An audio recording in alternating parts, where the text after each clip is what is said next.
하나님의 은혜와 평안이 여러분 심령과 가정 가운데 늘 함께 하시기를 기원합니다. 헨리 나우엔이 지은 예수님을 생각나게 하는 사람이라는 책이 있습니다. 그 책은 세 부분으로 되어 있습니다.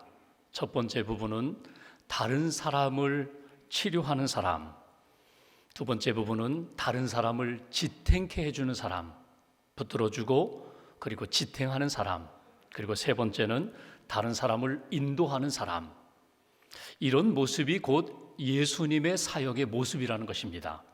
예수님이 이 땅에 오셔서 병든 자를 고치시고 영혼이 상한 자를 고치시고 죄에 있는 자를 치료해 주셨습니다.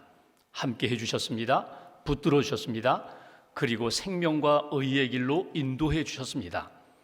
예수님을 믿고 예수님을 본받아 살아가는 사람, 믿음으로 사는 사람들은 이런 모습으로 살아간다는 것입니다. 늘 치유와 지탱과 인도에 쓰임받는 인생이다. 그러면서 그는 그 책에서 이런 이야기를 합니다. 섬김은 기도이며 기도는 섬김입니다. 여러분, 섬김이 무엇입니까? 사역을 이야기하는 것입니다. 예수님의 이름으로 행해지는 모든 사역, 그 섬김은 기도와 떨어지지 않는다는 것입니다. 기도는 영성입니다. 예수님의 이름으로 기도하고 예수님의 믿음으로 살아가고 하나님과 교제하고 하나님과 동행하는 삶, 그러니까 사역, 섬김과 영성, 기도는 언제나 함께 있다. 실제로 헨리 나우엔이 그렇게 살았습니다. 그는 30대 미국의 유명한 대학 교수였습니다. 똑똑합니다. 사람들이 주목하는 인생이었습니다. 본인은 자기의 삶을 통하여, 사역을 통하여 하나님을 드러내고 싶은데, 예수님을 드러나고 싶은데 사람들이 자꾸 자기 인간적인 모습을 자꾸 바라봅니다. 그리고 칭찬합니다. 그리고 높입니다. 이것이 부담스러워서 자기를 지우기 위하여 남미 페루로 갑니다. 그리고 빈민촌에 가서 3년 동안 가난한 사람들을 섬기며 살아갑니다. 나를 잊어달라는 것입니다. 그렇게 3년 동안 지내고 다시금 미국으로 왔는데 이번에는 하버드 대학 교수의 자리에 오르게 됩니다. 더 유명해졌습니다. 똑똑하지요, 인격도 갖추었지요, 겸손하지요, 신앙도 있지요. 그러니까 더 주목하는 그런 인물이 되었습니다. 그는 자기를 더 지우기 위하여 이번에는 캐나다 토론토에 가서 중증 장애인 공동체에 가서 그들과 함께 생활하게 됩니다. 그들과 함께 먹고 자고 울고 웃으면서 나를 잊어달라고, 오직 하나님의 은혜와 사랑만 기억해달라고, 그러면서 그가 세상을 떠날 때까지 그곳에서 장애인들과 함께 그렇게 살았던 것입니다. 그가 세상을 떠난 지 26년이 지났습니다. 그럼에도 불구하고 헨리 나우엔 하면 그는 영성의 사람이었다. 사랑으로 섬긴 사람이었다. 그것이 많은 사람들의 기억 속에 자리 잡고 있습니다. 여러분은 어떻습니까?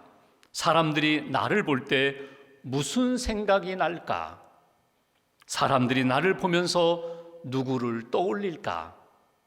오늘 본문은 베드로의 설교입니다. 사도행전의 베드로의 설교가 몇 편 나오는데 오늘 본문은 두 번째 설교입니다. 오늘 베드로가 이 설교를 하게 된 배경이 있습니다. 베드로와 요한이 성령 충만함으로 성전에 기도하러 올라가다가 한 사람을 보게 됩니다. 전에도 보았던 사람입니다. 그 사람은 나면서 한 번도 걸어보지 못한 장애인입니다. 그를 주목하면서 성령님이 감동을 주셨습니다. 그래서 그를 향하여 이렇게 이야기합니다. 내게 은과 금은 없지만 내게 있는 이것을 내게 주노니 나사렛 예수 그리스도의 이름으로 일어나 걸으라. 그러면서 그의 오른손을 잡아 일으킵니다. 그랬더니 그 지금까지 한 번도 걸어보지 못한 사람이 벌떡 일어서는 것입니다. 그리고 성전 안으로 들어가는 것입니다. 뛰면서 걸으면서 하나님을 찬송하는 그런 사건이 일어난 것입니다. 이 사건을 통하여 사람들이 모여들었습니다. 그리고 고침받은 사람을 주목합니다. 그리고 이 사람을 일으킨 베드로, 요한을 주목하게 됩니다. 그런 상황 가운데 주신 메시지가 오늘 사도행전 3장 11절부터 26절까지 기록된 베드로의 설교입니다. 이 설교 속에 담겨있는 우리를 향한 하나님의 말씀이 무엇일까? 먼저 3장 11절 말씀을 제가 봉독하겠습니다. 나은 사람이 베드로와 요한을 붙잡음이 모든 백성이 크게 놀라며 달려나아가 솔로몬의 행각이라 불리우는 행각에 모이거늘. 12절 같이 봉독합니다. 베드로가 이것을 보고 백성에게 말하되 이스라엘 사람들아, 이 일을 왜 놀랍게 여기느냐? 우리 개인의 권능과 경건으로 이 사람을 걷게 한 것처럼 왜 우리를 주목하느냐? 아멘. 지금 사람들이 베드로 중심으로 모였습니다. 그리고 오늘 고침받은 사람이 베드로를 잡고 요한을 잡고 사람들이 모여있는 가운데 베드로가 두 가지 질문을 던집니다. 12절 보시면 왜 놀랍게 여기느냐? 이 사건, 이 기적의 사건에 대하여 왜 놀랍게 여기느냐? 왜 놀라느냐? 하나님이 하시는 일이다. 하나님은 능히 전능하신 하나님, 능히 이 일을 하실 수 있는 분, 그분이 하신 일이다. 왜 우리를 주목하느냐? 왜 우리를 자꾸 쳐다보느냐? 우리를 바라보느냐? 우리가 한 일인 것처럼, 내가 경건하고 내가 능력이 있고 내 힘으로 이 아픈 사람을 일으킨 것처럼, 걷지 못한 사람 일으킨 것처럼 왜 우리를 바라보느냐? 이것이 베드로의 메시지입니다. 여러분, 베드로의 설교를 보면은 어떤 추상적인 이야기나 일상적인 세상의 이야기가 아니라 하나님의 사건을 가지고 지금 설교하는 것입니다. 하나님이 하셨다는 것입니다. 앞으로도 하나님이 하실 것이다. 우리는 그의 도구에 불과하다. 하나님이 우리를, 연약한 우리를 붙드셔서 이 일을 할 수 있도록 은혜를 주셨고 사용하신 것뿐이고 우리는 사용된 것뿐이지 왜 우리를 주목하느냐? 주님을 바라보라, 하나님을 바라보라. 이것이 첫 번째 메시지입니다. 여기 베드로 설교를 통하여 우리가 오늘도 들어야 할 하나님의 음성이 있습니다. 첫 번째, 우리는 하나님을 주목하는 인생으로 살아가야 한다. 하나님을 주목해야 된다. 하나님을 바라보아야 한다. 여러분, 이 얘기는 무엇입니까? 나를 바라보지 말라는 거예요. 사람들을 바라보지 말라는 거예요. 여러분, 나를 바라보고 내 생각, 내 삶에 대하여 집중하면요, 교만하게 됩니다. 우쭐거려요. 또는 반대로 절망하게 됩니다. 낙심하게 됩니다. 여러분, 나를 바라보고 사람들을 바라보고 세상을 바라보고 거기에 주목하는 한 하나님이 보이지가 않아요. 하나님의 역사가 느껴지지 않아요. 여러분, 하나님의 역사를 바라보려면, 하나님이 하시는 일과 앞으로 하실 일에 대하여 하려면 여러분, 나 자신을 비워야 합니다. 나 자신을 부인해야 합니다. 내가 아닙니다. 오늘 베드로가 그러했던 것처럼 내가 아니라 하나님이 하셨습니다. 하나님이 나를 막대기로 사용하신 것뿐이지 나는 하나님의 도구일 뿐이지 하나님을 바라보십시오. 하나님께 집중하십시오. 그러니까 이 모든 사건의 주체는, 주관자는, 역사하신 분은 오직 하나님뿐이라는 것을 베드로가 강하게 선포하는 것을 우리가 읽어볼 수 있습니다. 여러분, 하나님의 말씀을 쭉 우리가 읽어볼 때에 여러분, 하나님의 역사적 사건을 바라보면서 마치 내가 그 속에 주인공처럼 등장할 때가 많아요. 내가 했어요. 내가 시작했어요. 내가 그 과정 가운데 견뎠어요. 마지막 내가 열매를 거둔 것입니다. 근데 여러분, 아닙니다. 성경을 보시면 이 모든 것들은 하나님이 시작하셨고 하나님이 함께 하셨고 하나님이 이루신 역사라는 것을 잊어버리지 말라는 거예요. 여러분, 베드로가 예수님 제자로서 살면서 성령 받기 전에는요, 자기가 늘 주목받기를 원했던 사람이에요. 어떤 질문을 던지면 제가 먼저 대답하겠습니다. 여러분, 믿음의 고백을 할 때도 그랬고요, 무리를 걸을 때도 그랬고요, 항상 주목받는 인생이 되고 싶었던 사람이 베드로예요. 그런데 오늘 베드로가 성령 받은 이후에 그 놀라운 기적 가운데 쓰임 받았음에도 불구하고 베드로는 나를 바라보지 말라는 거예요. 주님을 바라보라고, 주님을 바라보는 인생이 되어야 한다고. 사도행전을 읽다 보면은 베드로가 큰 기적을 행하고 말씀을 전할 때 주목받는 일들이 있었거든요. 사도행전 10장에 보면은 고넬료라는 백부장 집에 방문한 적이 있습니다. 이 고넬료, 로마 군대 백부장입니다. 그가 하나님을 경건하게 섬겼던 사람이에요. 기도 많이 했던 사람이에요. 구제 많이 했어요. 온 가족을 믿음의 가정으로 이끌었던 사람이에요. 그가 어느 날 밤 환상 중에 하나님이 저 떨어져 있는 베드로를 초청하여 그와 함께 예배드리라는 음성을 듣게 됩니다. 그리고 베드로를 모셨어요. 베드로가 집에 오자 고넬료가 어떻게 합니까? 하나님 앞에 있는 것처럼 바짝 엎드렸어요. 그러자 베드로가, 그 우쭐거리기 좋아했던 베드로가 무엇을 이야기합니까? 아닙니다, 아닙니다. 나는 사람입니다. 당신과 같은 사람입니다. 나에게 절하지 마십시오. 나를 하나님처럼 대하지 마십시오. 나는 사람일 뿐입니다. 하나님의 도구일 뿐입니다. 이것이 베드로가 늘 강조했던 부분이거든요. 하나님 앞에서 나는 언제나 도구로 쓰임받는 인생이지 내가 높임받아서는 안 됩니다. 자기를 부인하고 하나님을 주목하는 인생이 되어야 한다고 강조했던 그 베드로의 신앙, 그것을 여러분 우리가 붙들어야 한다는 거예요. 구약의 다윗 왕이 언제나 하나님을 바라보며 살았습니다. 하나님을 바라보고 하나님의 말씀 가운데 살 때 그는 언제나 겸손했고 하나님의 기뻐하시는 인생을 살았어요. 근데 하나님이 보이지 않기 시작하고 세상이 보이고 나의 정욕이 자꾸 일어나기 시작하니까 결국 우리아의 아내 밧세바를 취하는 엄청난 죄를 짓게 되잖아요. 하나님을 주목하지 않으니까 결국 인간적으로 내가 왕인데 우리 나라 백성이 얼마나 되나 인구 조사하는 명령을 내려요. 뭐 왕이니까 그럴 수 있다고 할 수 있지만 여러분, 이것은 불신앙적인 태도거든요. 하나님이 우리나라를 지켜주신다. 근데 인간적으로 우리 군대가 몇 명이나 될 수 있는가? 우리 백성이 몇 명이나 되어서 세금을 얼마나 걷어들일 수 있는가? 인간적인 생각으로 인구조사를 명령했을 때 하나님이 다윗을 징계하셨잖아요. 언제 어디서나 하나님을 주목하는 인생이 될 때에 나를 비우고 나를 지우고 오직 주님께만 집중하는 인생이 될 때 하나님이 기뻐하시는 믿음의 인생으로 설 수 있다. 이것이 오늘 베드로 설교를 통하여 우리가 꼭 붙들어야 할 메시지예요. 주님을 주목하십시오. 주님을 바라보십시오. 언제 어떤 상황이든지 주님을 바라볼 때 그 속에서 주시는 하나님의 은혜를 만날 수 있다고. 호세 카레라스라는 유명한 성악가가 있어요. 세계 3대 테너에 올랐던 그가 어느 날 백혈병을 얻었어요. 아파요. 몸이 아파요. 힘들어요. 그때 그가 제일 먼저 기도했던 것이 히스기야의 기도입니다. 하나님, 히스기야가 기도할 때 15년 생명을 연장시켜 주셨던 것처럼 저의 생명을 연장시켜 주십시오. 하나님, 치료해 주십시오. 그러면 제가 하나님을 위하여 살겠습니다. 하나님 영광을 찬양하겠습니다. 하나님이 그에게 생명을 연장시켜 주셨어요. 치료해 주셨어요. 그가 하나님의 은혜를 늘 기억하면서 공연을 하면, 연주를 하면 그 수익금의 딱 50%를 백혈병 환자들을 위하여 기금으로 사용했어요. 그리고 그는 늘 이렇게 이야기합니다. 하나님이 내 생명을 연장시켜 주셨으니 하나님께 모든 영광을 돌립니다. 하나님을 찬양하고 하나님을 집중합니다. 하나님을 소개합니다. 여러분, 이것이 믿음의 인생의 삶이라는 거예요. 오늘 베드로의 설교를 통하여 우리가 끊임없이 나를 주목해달라고 하는 욕망이 일어날 때에 나를 주목하지 않고 하나님을 주목하십시오, 하나님을 바라보십시오 고백하며 선포할 수 있는 저와 여러분들 되시기를 주님의 이름으로 기원합니다. 두 번째로 16절 말씀 보실까요? 16절 한 절을 같이 봉독합니다.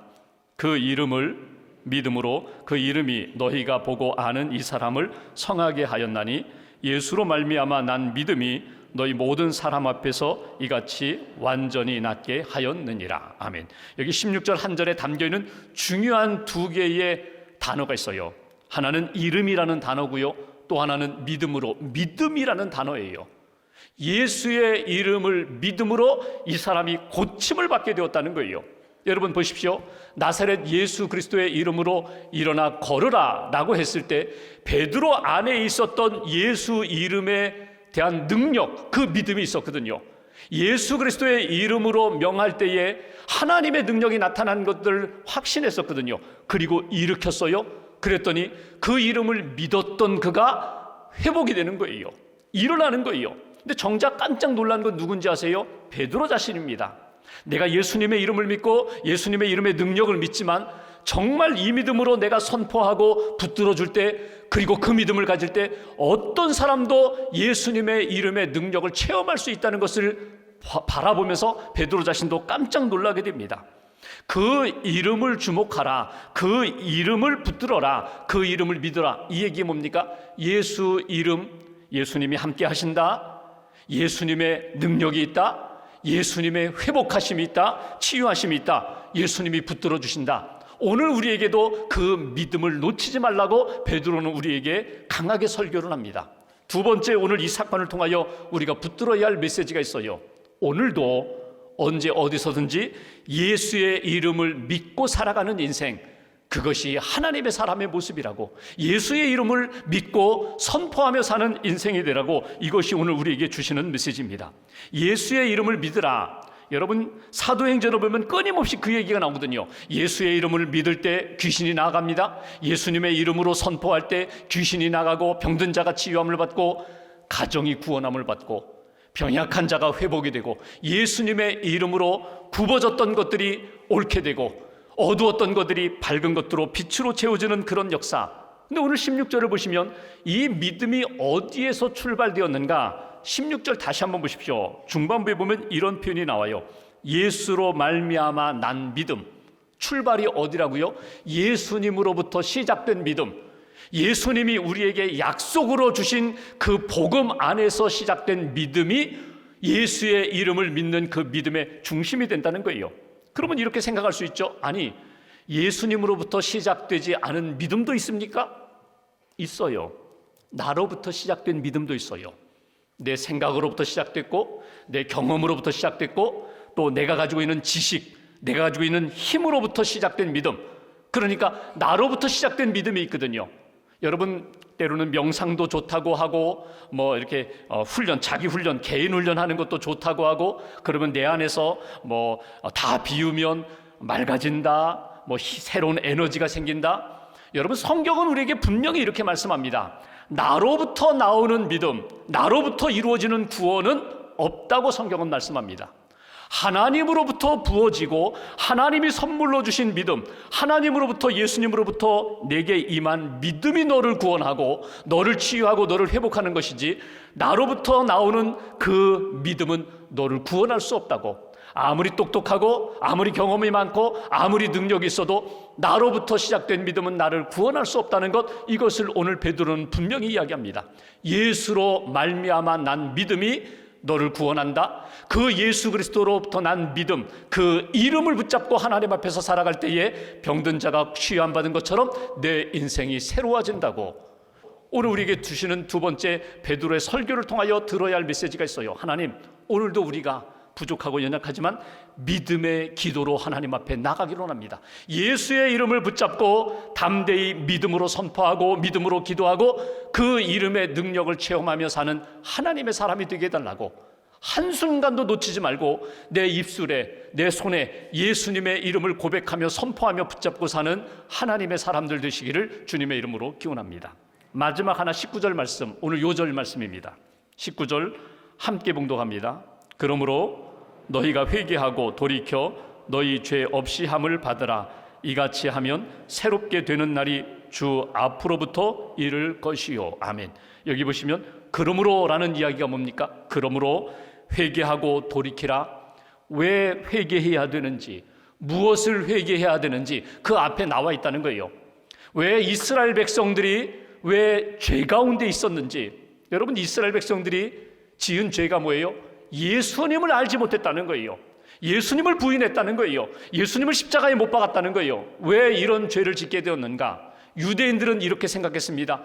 예수 없어도 돼. 우리에게는 율법이 있잖아. 우리에게는 절기 지키는 것이 있잖아. 우리에게는 제사가 있잖아. 여러분, 그런데 이것이 우리를 온전히 의롭게 만들 수 없다는 거예요. 유대인들은 또 이렇게 생각합니다. 우리에게는 아브라함이 있잖아, 이삭이 있잖아, 야곱이 있잖아. 우리는 믿음의 후손이잖아. 우리의 민족적 전통이라든가 가문의 전통, 그것이 우리를 온전히 의롭게 만들 수 없다는 거예요. 많은 것들을 구제하고 사랑으로 섬기고 선한 일을 많이 함으로 우리가 하나님 앞에서 의로운 것처럼 생각하는데 그렇지 않다는 거예요. 너희가 하나님 앞에서 온전해질 수 없다. 그래서 구약의 예언자들이 예언한 것처럼 메시아 예수를 보내주심으로 예수를 영접해야 되는데 너희들이 예수를 부인했다. 예수를 십자가에 못 박았다. 그 죄를 깨닫고 회개하고 돌이키라. 그것이 오늘 베드로의 메시지거든요. 회개하고 돌이키라. 회개한다는 것, 여러분, 우리가 회개, 이게 다시 말하면 방향 전환이거든요. 돌이키는 것, 하나님을 향해서 살아야 할 인생이, 세상을 향하여 살던 인생이 하나님께로 다시금 돌아오는 거거든요. 근데 여러분, 회개는 누가 하는지 아세요? 죄에 대하여 진정한 깨달음이 있는 사람이 회개해요. 하나님 무조건 용서해 주세요, 무조건 죄 용서해 주세요. 그 회개가 아니라 내가 무엇을 잘못했는지, 무엇을 떠났는지, 내가 붙잡고 있는 것이 무엇인지 하나님 앞에 점검하면서 자기를 돌이키는 것, 자기를 비우는 것, 하나님 앞에서 여기 여기 깨닫는다, 다시 말하면 회개하고 하나님 앞에 돌아오라, 돌이키라, 이 말씀이요, 이 버림이거든요. 하나님 앞에서 버리고 싶지 않은데 하나님 앞에서 내가 버려야 하는 것, 손해봐야 하는 것, 때로는 아픔을 동반하는 것, 때로는 고통을 동반하는 것 감당하라는 거예요. 하나님을 붙잡기 위하여, 회복되기 위하여 그렇게 붙잡는 인생이 되어야 한다. 그때 너희에게 죄 용서함, 19절 다시 한번 보십시오. 이렇게 표현합니다. 너희에게 이렇게 죄 없이 함을 받게 하리라. 죄 없이 함, 빨래하듯이 때가 묻어있고 냄새나는 그 옷을 깨끗하게 세탁해서 새 옷을 만들듯이 그렇게 너희를 새롭게 만들어 주리라. 세 번째 우리에게 주시는 메시지가 있어요. 여러분, 오늘도 우리가 예수님의 이름으로 기도하고 하나님을 바라보면서 하나님, 내가 하나님 앞에 어떻게 살고 있는지를 점검하면서 회개하고 돌이키는 신앙의 삶이 되어야 한다. 하나님 앞에 돌이킬 때에 하나님이 우리에게 어떤 선물을 주신다고요? 오늘 딱 붙들어야 할 메시지, 오늘 설교의 제목입니다. 새롭게 되는 날을 주시리라. 여기 날이라는 것은요, 카이로스, 하나님의 시간이거든요. 하나님의 날이거든요. 하나님이 우리를 새로운 시간으로 하나님이 우리에게 은혜를 주신다는 거예요. 새롭게라는 이 말이 아나푸시크시스라는 말인데, 이 말은 두 가지 말입니다. 위로, 다시라는 말과 숨쉰다는 말이 합해지는 것이 새로워진다는 거거든요. 하나님이 우리가 회개하고 돌이킬 때 새롭게 숨쉬게 만들어 주신다는 거예요. 그동안에 오염된 세상 속에서 답답하고 힘들었는데 하나님이 새로운 영의 공기로, 성령의 공기로 우리에게 새롭게 호흡하게 해주신다. 새롭게 하나님을 바라보며 숨쉬게 해주신다. 하나님이 우리에게 그런 새로운 날을, 생명의 날을 우리에게 허락해 주신다. 이제는 사랑과 진리 안에서 숨쉬고 주님의 은혜 안에서 숨쉬는 그런 인생으로 만들어 주신다. 그리고 그 은혜 가운데 새롭게 된 인생이라면 여러분, 삶의 의미가 달라요. 해석이 달라요. 미래를 바라보는 눈이 달라요. 마지막 하나님 앞에 서는 날을 바라보며 준비하며 깨어있고 거룩함을 지키고 하나님이 우리에게 주신 말씀을 간직하면서 내 삶을 통하여 주님의 은혜가 나타나고 증거되는 그런 인생이 된다. 이것이 오늘 우리에게 주시는 메시지입니다. 백범 김구 선생님이 함께 독립운동하던 동지가 먼저 세상을 떠났어요. 그리고 그 동지의 아들이, 자기 지인, 뜻을 같이 했던 그분의 아들이 결혼을 한다고 주례를 부탁했습니다. 그래서 김구 선생님이 그 결혼식 주례를 하게 됩니다. 그 주례사가 아주 유명한 주례사예요. 너를 보니 내 아버지 생각난다. 부디 잘 살아라. 10초도 되지 않은 아주 짧은 주례사였습니다. 너를 보니 내 아버지 생각이 난다. 부디 잘 살아라. 짧지만 긴 여운을 안겨주는 주례사입니다. 우리 인생을 돌아볼 때 사람들이 나를 어떻게 볼까? 사람들이 나를 보면서 무슨 생각을 할까? 나를 보면서 누구를 떠올릴까? 여러분 어떻습니까?